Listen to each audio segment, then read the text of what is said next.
అనవసరమైన స్నేహాలు, అనవసరమైన పొత్తులు, అనవసరంగా వ్యాపారాల్లో పార్ట్నర్షిప్లు కొంతమందికి తెలియదు.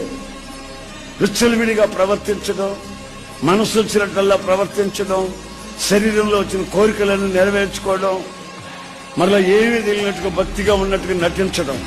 అయితే వార్నింగ్, హెచ్చరిక వస్తుంది. నీవు ఎవరితో స్నేహాలు చేస్తావు?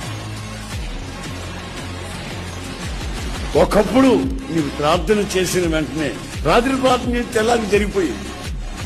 నువ్వు ప్రార్థన చేస్తే జబ్బులు బాగైపోయి, నువ్వు ప్రార్థన చేస్తే అనేకులకు మేళ్లు కలిగాయి.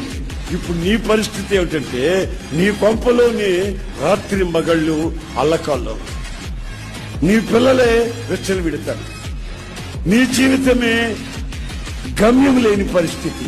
దీనికి కారణం ఏమై ఉంటుందంటే, భక్తిహీనులతో నీవు చేస్తున్న స్నేహం. సినిమాలు బావు గాని సినిమా కథలు వింటుంటాం.